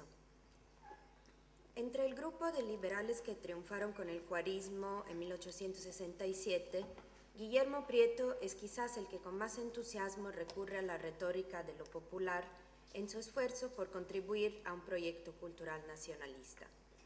Ya desde 1836 había fundado, junto con José María Lacunza, la Academia del Letrán, institución que se había propuesto la tarea de mexicanizar la literatura, emancipándola de toda otra y dándole carácter peculiar, observa González. Varios años después, entre 1867 y 1868, Prieto participó en las veladas literarias promovidas por Ignacio Manuel Altamirano, que desembocaron en 1869 en la fundación de la revista El Renacimiento. La cuestión de la literatura nacional era, para este grupo de intelectuales, crucial. El mismo Altamirano escribió acerca del valor simbólico y por ende político de la obra poética de su compañero Guillermo Prieto en términos que sitúan inmediatamente el horizonte del discurso. Formar la verdadera nacionalidad y dar a las masas el conocimiento de su verdadero valor. González habla del furor por ser de su tiempo y de su tierra de este grupo de intelectuales. Y cito, en las veladas y en la revista se procuró hacer una literatura nacional mediante la práctica de temas autóctonos y el uso de vocablos indígenas y modismos populares. Musa callejera, Poesías festivas nacionales por Fidel, de Guillermo Prieto, se publica en 1883, y la novela de Manuel Paino, Los bandidos de Río Frío, en 1889. Ambas obras se pueden ubicar en la corriente del costumbrismo romántico mexicano y ven la luz hacia fin de siglo. La visión ideológica que expresan pertenece a la madurez de los dos autores y puede considerarse, en cierta forma, un resumen retrospectivo de su punto de vista. Paino y Prieto fueron compañeros de filiación política y de camino, y ambos creyeron en la necesidad de la puesta en marcha de un proyecto de nación, de la invención de una tradición, aunque ellos mismos nunca hubieran utilizado semejante expresión. En las dos obras mencionadas se puede notar una diferencia de actitud sutil y sin embargo importante. El temperamento de Paino le impuso a su confesado liberalismo un tinte moderado, señala Zoraida Vázquez. La mirada del autor implícito en Los bandidos de Río Frío hacia la fiesta popular de los arrabales urbanos, esa zona intermedia entre la ciudad y el campo, oscila entre la fascinación y la condena, entre la atracción y el rechazo. Tal como Evaristo el bandido, a pesar de su alma negra, es atractivo, buen bailador y hábil artesano, el fandango, es decir, la fiesta y baile popular por excelencia, es espacio de vicio y de generación, pero también de habilidad musical, poética y dancística, y por cierto que lindas las pantorrillas de las chinas bailando. el autor implícito no puede evitar asomarse a la puerta de la pulquería Los Pelos en la Ciudad de México o del Hotel de los Tapatíos en la Feria de San Juan de los Lagos, y tal vez hasta entrar y ceder a la tentación de unas chalupitas y una jarra de pulque, después de describirlas con tanto cariñoso detenimiento. En cambio, la actitud del yo poético en Musa Callejera es de entusiasmo romántico sin reservas y disposición a incluir la fiesta y los tipos populares entre los símbolos de orgullo nacional. Baereiro Saguier piensa que Musa Callejera se encuentre metida en los recovecos del sentimiento y la expresión populares, o por lo menos, diría yo, sin suscribir totalmente una opinión más problemática de lo que parezca, esa es su intención. La pretensión de encarnar la opinión popular callejera constituyó ya en las últimas décadas del siglo uno de los más importantes índices de legitimidad a nivel del discurso político, acota Montero. Muchas de las composiciones incluidas en el poemario ilustran tras tal propósito. Por razones de tiempo me ceñiré de momento en mi análisis a un solo poema especialmente emblemático, El túnico y el zagalejo. Dice la primera estrofa: la del cabello encrespado, la de delgada cintura, la de sagaz travesura en el mirar seductor, la linda china poblana, más linda que las estrellas, ¿quién quitó a tus formas bellas el insurgente castor? La alegoría femenina de la patria no es nada nuevo en la iconografía que a todos nos es familiar. Tampoco lo es la alegoría femenina de la libertad. Que me perdone don Guillermo por sacar a colación a sus enemigos simbólicos, pero la referencia que primero me salta a la mente es el famoso cuadro de Eugène Delacroix que retrata la libertad que guía al pueblo en las barricadas. Regresando a un ejemplo mexicano, dice el mismo Prieto acerca del cuadro Constitución del 57 de Petronilo Monroy. Con su cabello rizado y flotante, su frente abierta al pensamiento y al amor, sus negros ojos como dos abismos de ébano, y ese color apiñonado y delicioso que solo se matiza con las auroras y se fija en las mejillas de nuestras bellas. En esta tónica idealizadora, totalmente romántica, la belleza nacional mexicana es mestiza, de cabello encrespado y color mezclado. En efecto, ese es uno de los significados de la palabra chino y, en mi opinión, el origen más probable de la definición de China poblana. Chino, rizo de pelo, genéricamente se dice del descendiente de padres de sangres distintas no europeas en toda la América, reza el Diccionario de Mexicanismos de Santa María. Por otra parte, chino, del mexicano chinoa, tostado por alusión al color de la piel. En América, dícese del descendiente de India y Sambo o de Indio y Samba, nos informa la edición del RAE de 1899. El significado de calificativo cariñoso, mi chino, mi china, expresiones que todavía se usan, en América Meridional aparece consignado en el diccionario RAE más tarde, hasta 1927, lo cual no quita que formara parte del uso corriente desde muchísimo antes, mínimo desde el siglo XVIII. Hay otra historia, más fantasiosa e imbuida de romántico exotismo, según la cual la primera china poblana no era ni china ni poblana, sino una bellísima princesa hindú, Mirra, raptada en el siglo XVII por piratas, a veces portugueses, a veces ingleses, quien llega a Puebla pasando por Filipinas y es bautizada como Catarina de San Juan. Pese a su excepcional belleza, lleva una vida de ejemplar beatitud cristiana y muere en olor de santidad. Paradójico, ni tanto, que un símbolo nacional incluya una leyenda de fabulosos orígenes extranjeros. También llama la atención que de beata angelopolitana, hasta la fecha, el imaginario coloquial mexicano identifica a Puebla de Los Ángeles como la ciudad de los santurrones. La China pasa a ser un ícono de desenvoltura y seducción, pero sabemos que esos son los extremos simbólicos en que nuestra cultura compartida de siglos inscribe la feminidad, siempre susceptible de un tropezón a pasar de santa a mujer alegre. Sin embargo, como dije, más que la fantástica leyenda de Mirra, me parece creíble el origen de China como mestiza. Aparte de su raza, belleza y salero, la China conlleva otra característica fundamental, el atuendo. Volvamos al poema de Prieto, que al insurgente castor de la primera estrofa añade más detalles. Era un bello firmamento de lentejuelas de plata, era el manto de escarlata de las reinas del amor. Era la china garbosa, la linda china poblana, sobre la nube de grana de su enagua de castor. ¿Quién es esa mustia chica? Es vestido, es sotana, es corpiño, es aduana, esa parte superior. Maldita moda, maldita. Rompan el corpiño, chinas, les van a dar las anginas. Venga el hermoso castor. Por Dios, ¿quién sufre un embudo de lienzo? Una linda china a quien el cielo destina al aire libre, al amor. Esas cárceles de lienzo sirvan a la aristocracia, pero a las chinas la gracia y la enagua de castor. En buen hora los telones para la pata extranjera y una lancha cañonera para cada pie invasor, mas que bañe la luz pura los encantos soberanos de los piecitos poblanos con la enagua de castor. Era linda una garganta de contornos celestiales, entre perlas y corales proclamando insurrección. ¿Por qué un rostro tan divino sobre un saco penitente? Vístase como la gente, con la enagua de castor. La libertad de movimiento y de seducción que conlleva el atuendo de la china poblana se relaciona con la liberación del país de las costumbres extranjeras impuestas por invasión.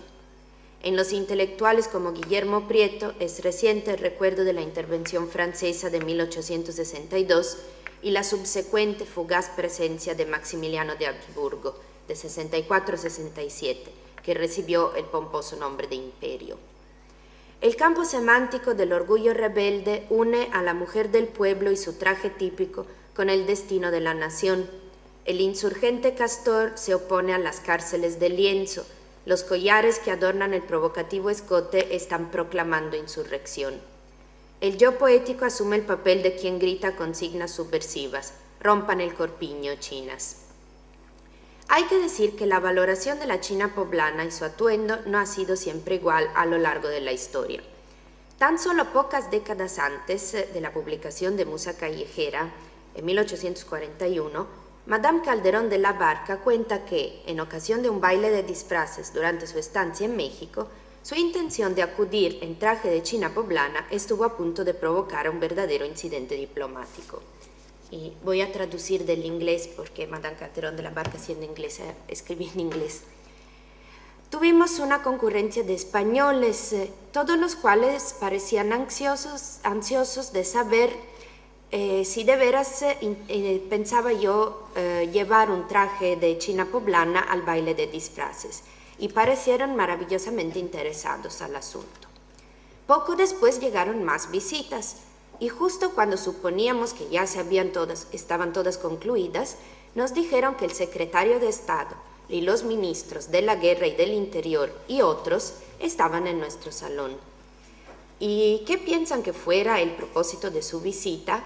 De pedirme por todo lo que tuviera más importante, de descartar la idea de aparecer en público en un traje de china poblana.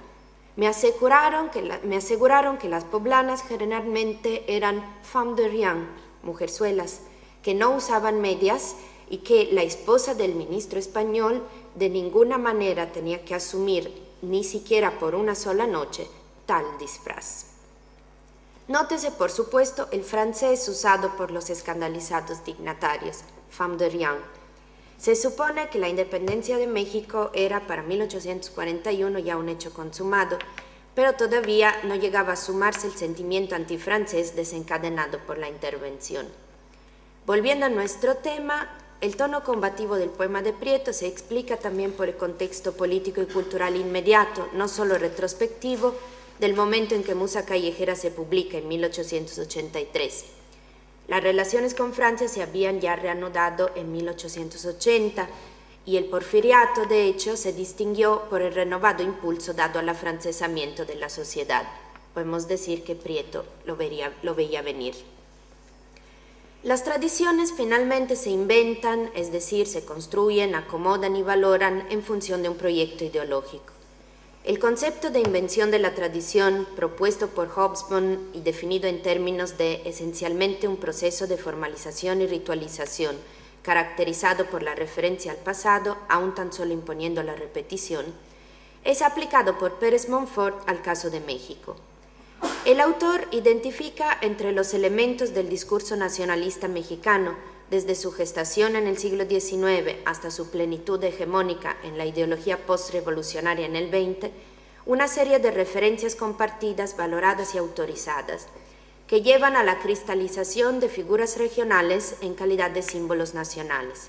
Así, insiste el autor, a pesar de su connotación de poblana, la China también adquiría una dimensión que suprimía su regionalismo para así poder aplicar sus atuendos a toda mujer que quisiera representar al país.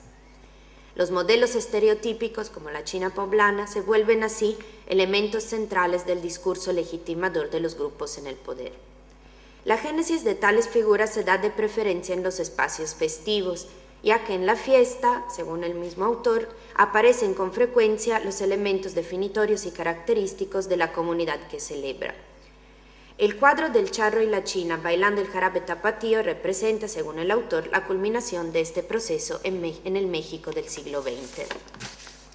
Podemos rastrear en el poema de Prieto los antecedentes de este cuadrito folclórico. Otra de las características fundamentales de su protagonista es la de excelente bailadora del estruendoso baile popular mexicano, que es el jarabe zapateado, al son de las jaranas. ¿Y quién se arriesga a un jarabe, franco, atrevido, resuelto, como un acólito envuelto en sombrío pañolón? ¿Quién admira un zapateo que suena entre bastidores? Muera el túnico, señores, viva el luciente castor. Vuelve el castor y el jaleo, que es de placeres tesoro, la banda de flecos de oro y el dengue alborotador, y al rasguear la jaranita sus canciones subversivas, pueblen el aire mil vivas por el triunfo del castor. El jarabe en México está asociado con la subversión, sobre todo gracias a los esfuerzos fallidos del Tribunal del Santo Oficio de la Inquisición por reprimirlo en el transcurso del siglo XVIII.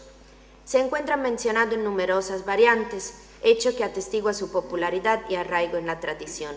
Jarabe gatuno, jarabe dormido, pan de jarabe, pan de manteca. Entre las coplas que se han conservado hasta nuestros días, por las cuales paradójicamente debemos agradecer al afán represivo de los buenos inquisidores haberlas puesto por escrito, predomina cierta tónica irreverente que raya en la blasfemia, como en los dos ejemplos siguientes. Ya el infierno se acabó, ya los diablos se murieron, ahora sí, chinita mía, ya no nos condenaremos. Esta noche he de pasear con la amada prenda mía y nos tenemos de holgar hasta que Jesús se ría. La siguiente estrofa, que conserva una tónica parecida, pertenece al jarabe loco que hoy en día todavía se canta en Veracruz. Para cantar el jarabe, para eso me pinto yo, para rezar el rosario, mi hermano, el que se murió. Ese sí era santulario, no pícaro como yo, que si no se hubiese muerto, ¿qué hermano tuviera yo? Finalmente, el túnico y el zagalejo está emparentado con estas estrofas populares porque está escrito en octavas octosílabas, en una variante compuesta de dos cuartetas enlazadas por la rima del último verso de cada una. Los poemas de musa callejera utilizan casi exclusivamente metros de arte menor y formas estróficas de la lírica hispana tradicional, como por ejemplo la seguidilla compuesta en boleros y coplas leperuscas, o los metros comunes del villancico, pentasílabo y hexasílabo en las muchas letrillas. Entre los poemas pueden identificarse varias coplas que forman parte del repertorio de la poesía cantada del son mexicano. Tal uso corresponde a una búsqueda estética consciente y evidente, cuyo objetivo es la imitación y el acercamiento al gusto popular. Para concluir, solo quiero señalar un par de pequeñas paradojas más. A Maximiliano de Habsburgo, él también romántico a su manera, le gustaba pasear por la Alameda y hacerse retratar vestido de charro mexicano, con sombrero jarano y traje bordado.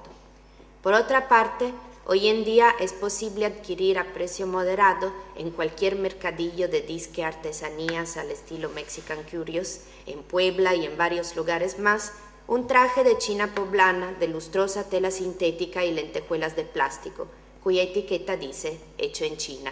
Muchas gracias.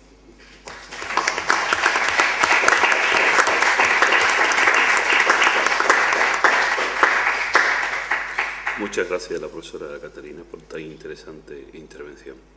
A continuación, la profesora Maripaz Díaz Domínguez de la Universidad de Huelva disertará sobre la Gaceta de Ayamonte.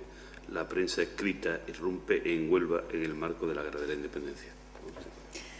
Bueno, pues muchas gracias y bueno, antes que nada decir que es un placer estar aquí en la Universidad de Cádiz, que voy a ser breve, teniendo en cuenta que ya estamos un poco cansados también, que llevamos mucho tiempo. Y lo que presento aquí en la comunicación es la importancia que tuvo la Guerra de la Independencia y también la Constitución de Cádiz de 1812 en el desarrollo del periodismo escrito en España y en concreto pues con el ejemplo de la Gaceta de Ayamonte, que fue el primer periódico que tuvo la provincia de Huelva y que se editó en 1810. Considero que fue un hecho bastante importante, no solo para la prensa escrita en sí, sino para luego, digamos que para los posteriores estudios de investigación histórica que han tenido en la prensa escrita pues su principal fuente de investigación. En este momento, en 1810, se produce una serie de condicionantes que van a permitir que haya un desarrollo periodístico muy importante en España, porque en este año tan solo se publicaron 300 periódicos, 300 títulos, evidentemente con las características que tenía la prensa escrita en aquel momento, que nada tiene que ver con lo que hoy entendemos como un periódico. Sí es una cifra muy elevada y muy importante porque hasta ahora prácticamente en España podemos decir que hasta ese momento, hasta principios del siglo XIX, pues se habían publicado entre 18 y poco más periódicos, con lo cual que aparezcan de repente 300 títulos en un breve espacio de tiempo durante la Guerra de la Independencia fue un hecho tremendamente importante para el periodismo escrito a nivel general. ¿Qué condicionantes o qué condiciones se dieron en España para que apareciera tal cantidad de periódicos en ese momento? Pues principalmente hubo varias características. Una de ellas es que se produce la crisis del antiguo régimen. Evidentemente, a partir de este momento cambia la mentalidad, cambia también la actitud que tiene la gente hacia el tiempo de ocio, cambia la forma de vida y también cambia un poco lo que les interesaba en aquel momento a la gente. Y la prensa escrita aparece como una de las cuestiones que comienzan a interesar más. Se da también la circunstancia en aquel momento que, bueno, pues está el conflicto bélico, la Guerra de la Independencia, y entonces la gente siente la necesidad de conocer, de saber qué es lo que ocurre en su entorno más cercano. Y ahí es donde juega un papel muy importante la prensa comarcal, la prensa de cada una de las provincias o del lugar donde se publica.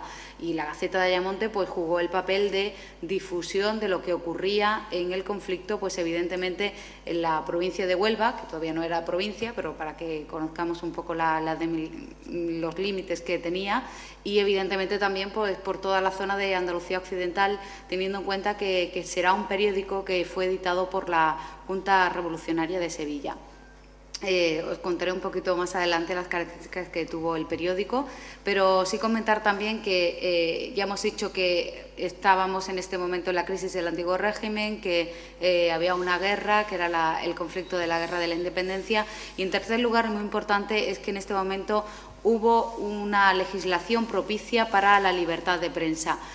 Estábamos casi a punto de que se produjera la aprobación de la Constitución de 1812, la Constitución de Cádiz, pero antes de que en este texto constitucional, en su artículo 1, pues se reconociera la libertad de prensa, aparece un decreto en 1810 que ya avanza lo que sería luego ese texto constitucional, y sí que en el decreto se recoge que es posible pues que cada persona exponga sus ideas y lo que quiera expresar a través de publicaciones y a través de folletos.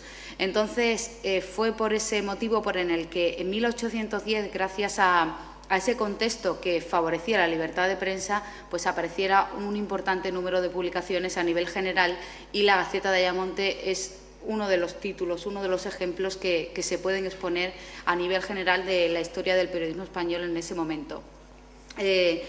Aparte de todo este contexto, sí que me gustaría resaltar también que la importancia que tiene el texto de la Constitución de 1812 va mucho más allá, porque de hecho cuando desaparece la Gaceta de Ayamonte, que se publicó entre julio de 1810 y marzo de 1811, aunque sí hay que decir que como no han quedado prácticamente ejemplares conservados, solamente Hay un ejemplar que se puede consultar en Madrid y algún que otro ejemplar por ahí suelto que está en el municipio de Ayamonte, en la provincia de Huelva. Pues no hay una fecha que podamos decir que exactamente finalizara.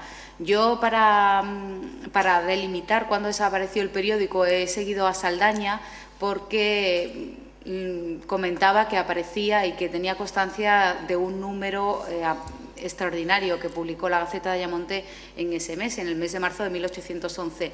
Pero hay otros autores, según la publicación que sigamos, que dicen que el periódico desapareció mucho antes, como por ejemplo, pues si seguimos a Gómez y Maz, pues dice que terminó en diciembre de 1810. Pero por todo lo que he podido seguir, considero que la fecha que da Saldaña es la más correcta, que como digo es en marzo de 1811.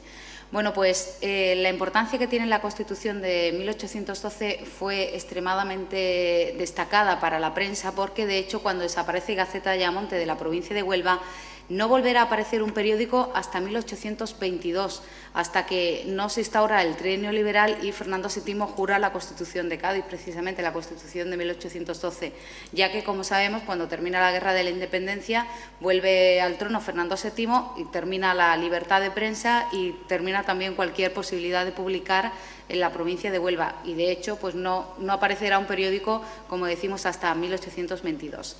La Gaceta de Ayamonte es un ejemplo claro de todas las publicaciones que aparecerán en España en la Guerra de la Independencia, como decimos. Primero por el contenido, porque evidentemente lo que quería mostrar era lo que estaba sucediendo en el conflicto bélico, pero desde el punto de vista de los españoles.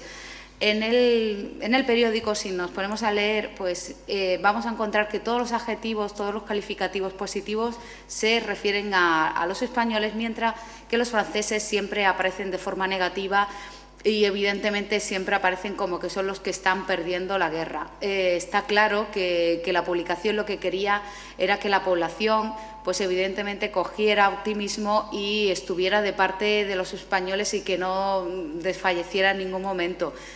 Es lo que ocurre hoy en día también ante cualquier guerra, no es una cosa que sea circunstancial del siglo XIX ni mucho menos, pero evidentemente como el periódico viene a dar cobertura al momento bélico que se está viviendo, pues transmite su objetivo. Sí que es importante resaltar que, a pesar de que la provincia de Huelva tenía unos índices de analfabetismo muy importantes todavía a principios del siglo XIX, la gran mayoría de la población era todavía analfabeta, pero el componente eclesiástico de la provincia se dedicó a difundir las ideas que se publicaban en el periódico. Y, como decimos, prácticamente en todos los periódicos del momento, pues se leía casi lo mismo, solo que, claro, uno puede leer en la Gaceta de Ayamonte, pues habla de los sevillanos, habla de la gente de Huelva y por eso tiene mucho interés para los historiadores de esta zona de Andalucía occidental. Luego también es muy importante la Gaceta de Ayamonte porque, en cuanto al aspecto formal, en cuanto a la maquetación se refiere, también prácticamente es igual que cualquier otro periódico del momento. Uno, si lee la Gaceta de Ayamonte, yo tengo aquí una fotocopia, que es lo único que se puede conseguir ahora mismo. La Gaceta de Ayamonte, pues si uno ve la primera página, pues le parece más un libro que un periódico. Nosotros no lo entenderíamos como un periódico, pero sí se califica como un periódico porque tiene una serie de características. La principal es que se publicaba de forma periódica, aparecía una vez a la semana, que era los miércoles, salvo un número extraordinario que apareció un sábado. Y el periódico pues prácticamente empezaba como un libro porque no tiene columnas, sino simplemente aparece una, y de hecho se iniciaba con una letra capital, que sí que nos recuerda a cualquier periódico. También el título del periódico pues no aparecía en una caja de texto independiente, que hoy uno lee la prensa y aparece de forma destacada la cabecera, ¿no?, el nombre del periódico en sí. En este caso pues aparecía lo que es una línea y luego directamente la fecha de publicación de ese momento. El que yo tengo aquí pues es del miércoles del 18 de julio de 1810, que está considerado como el primer ejemplar de la Gaceta de Ayamonte. Pues prácticamente este era la posibilidad de formato que había en aquel momento, porque, como os podéis imaginar, el diseño periodístico todavía no estaba muy avanzado y además Gaceta de Ayamonte se tenía que publicar desde una imprenta móvil que se encontraba en Faro, con lo cual había que hacer el periódico, había que llevarlo a Faro, luego se imprimía y luego se distribuía por la provincia de Huelva. Todo, la verdad, que muy dificultoso, y lo que hacía que su tirada es que fuera muy pequeña, pero como decimos, luego sí que tuvo una difusión importante. Luego comentar también que la Gaceta de Ayamonte será bastante destacado para la futura configuración de la provincia de Huelva, porque en aquel momento, como he comentado, pues la tierra onubense pues pertenecía a Sevilla y no era todavía provincia, pero sí que ya se está destacando la configuración posterior de las provincias y Huelva capital. Luego, pues, bueno, pues tan solo unos años después sería nombrada lo que es la capital de la futura provincia. Y esto servirá también un poco para hacer un poco de piña entre toda la gente de la provincia que ya comienza a sentir como identidad propia su entorno, su tierra. Sí, también es muy destacar también que la Gaceta de Ayamonte, aunque se considera el primer periódico de la provincia de Huelva, porque así fue, se editaba desde Huelva, no está hecho por gente de Huelva, porque se editaba, como he comentado, por la Junta Revolucionaria de Sevilla, con un fin propagandístico evidentemente de lo que estaban haciendo los ejércitos españoles, pero sí está considerado, como digo, del primer periódico de la provincia, porque sentó las bases de lo que, bueno, pues a partir de ahora ya la gente empezaría a acostumbrarse a sentir la necesidad de conocer lo que está sucediendo en su entorno más cercano, como he comentado. Y a partir de aquí, pues resaltar que la Gaceta de Ayamonte evidentemente tiene una circunscripción pequeña como es Huelva, pero que puede ser tomado en cuenta como un ejemplo más de la prensa que aparece en este momento a principios del siglo XIX en España, y a partir de ahí comenzaría pues un desarrollo periodístico muy importante, dependiendo muchas veces de lo que sería la legislación, de las posibilidades legislativas que diera. En este caso, la Constitución de Cádiz, pues vuelvo a repetir que fue muy importante y que recogía en su artículo 1 pues esa libertad de prensa que decía así, y ya de esta forma termino, que aseguraba que todos los cuerpos y personas particulares de cualquier condición y estado que sean, tienen libertad de escribir, imprimir y publicar sus ideas políticas sin necesidad de licencia, revisión o aprobación alguna anteriores a la publicación, bajo las restricciones y responsabilidades que se expresarán en el presente decreto, con lo cual daba total libertad de prensa y era un artículo muy avanzado, desde luego, para la época. Muchas gracias.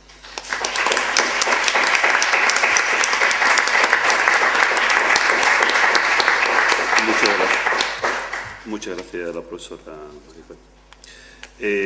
Vamos a abrir un pequeño turno de preguntas, que creo que es interesante, aunque estamos cansados, evidentemente, muchas comunicaciones. Pero sí quería también recordaros que a las 4:15, a las 4, entre 4:15, sale el autobús para San Fernando, para las Cortes, esta tarde en la puerta de la facultad, ¿de acuerdo? Para que no lo olvidéis. Bien, ¿alguna pregunta, por favor? Sí, yo quería varias preguntas muy concretas. Primero, para la aquí de Herrera, ¿se puede recordar la fecha exacta de explicación del viaje a la Luna que ha mencionado? Y si menciona exactamente el periódico que lo toma. Sí, se publicó el viaje a la Luna. Perdón, el viaje a la Luna, vamos a ver. Fue publicado en el Editor Constitucional el 4 de junio de 1821 y el mismo periódico sostiene, los editorialistas, que había sido publicado en el Español Constitucional, ¿no? ¿No? De ahí había sido tomado. Sí, es que ese es un texto que aparece en casi todos los periódicos del trienio, de los primeros años del trienio liberal. Aparece en el Diario Gaditano, aparece en todos los periódicos exaltados. Y el autor seguramente debe ser el editor del Español Constitucional, Fernández Sardinón. Si quieres, igual te puedo dar la referencia de toda la difusión. No, me interesaba mucho el tema del proceso que le abren al periódico, porque realmente creo que es muy interesante lo que has expuesto. Gracias. Gracias por la información. Y a la profesora, que el nombre no recuerdo, que hablaba del correo... Janet.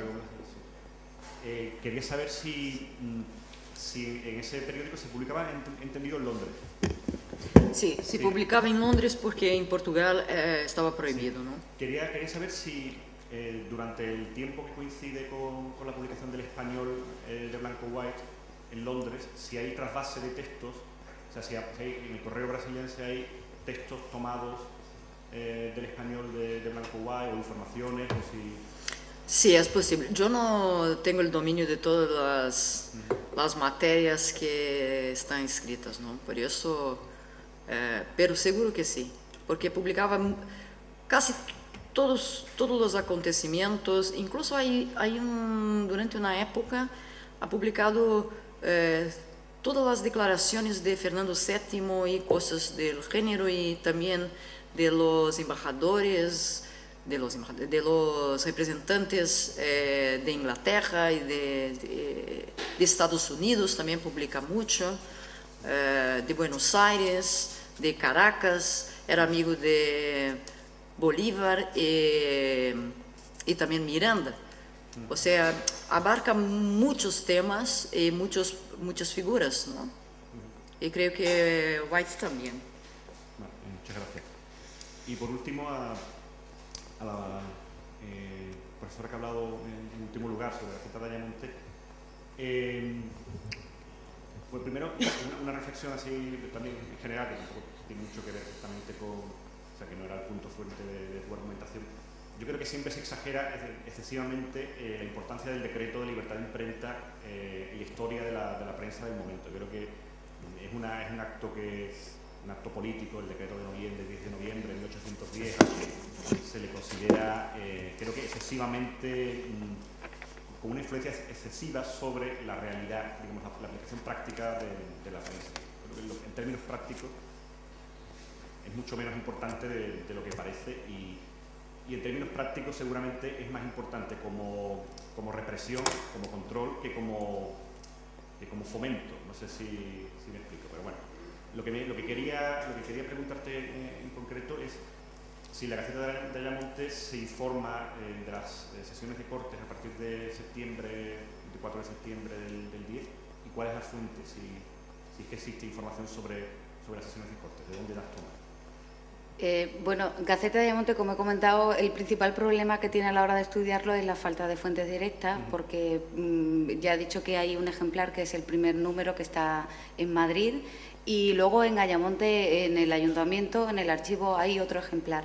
Pero sí es verdad que si seguimos pues a Seoane y Saiz, que tienen una historia del periodismo español prácticamente desde su nacimiento hasta la actualidad, pues ellas consideran que todas las gacetas, porque además Gaceta de Ayamonte tiene el mismo nombre de prácticamente todas las publicaciones que aparecen en el momento. El primer periódico español fue Gaceta de Madrid, aunque apareció en 1661, hacía un siglo y medio antes, pero a partir de ahí todos los periódicos españoles repiten ese mismo nombre. Y ellas consideran que todas las gacetas que aparecen en la Guerra de la Independencia tenían dos cuestiones fundamentales, dos finalidades fundamentales. Una, informar de la guerra, y otra, informar también de lo que sucedía en las Cortes. Y se considera que son las mejores guías o las mejores fuentes directas para seguir lo que sucedía en Cortes, porque eran los que tenían directa información de la Junta Central, de lo que estaba sucediendo, ya que en este caso era la Junta Revolucionaria de Sevilla, pero ellos tenían contacto con la Junta Central. Entonces, si seguimos a ella, pues en Gaceta de Ayamonte se publicaría también lo que pasaba y lo que se debatía en Cortes. Sí, entonces no lo he entendido bien. ¿Solo se conserva un número? En Madrid se conserva un número y en el primer ejemplar, sí. Ah, el primer número. Y luego en Ayamonte se conserva, creo que también el primer número, y en la Diputación de Huelva fotocopias del primer número. No, entonces claro, la pregunta es porque no he entendido. No, pero bueno, que igual que ahora a lo mejor hay alguien en su cajón que tiene algún número suelto por ahí que no se sabe, ¿no? Porque esto ocurre muchas veces con la prensa. ¿Alguna pregunta más? Bien, muchas gracias. Sí. Me llamó mucho la atención a la profesora Catalina Camastro sobre por qué el castor. ¿Por qué en la vestimenta se subraya tanto el castor? ¿Tiene alguna sección el castor para el lenguaje mexicano o algo? Es simplemente una tela de lana suave. Ese es el castor, no es el castor como el animalito. Es una tela de lana. La palabra ya es desusada, la tuve que buscar para saber qué quería decir. Pero sí era la tela de lana que antes se usaba para las faldas o las enaguas, como se decía en la época.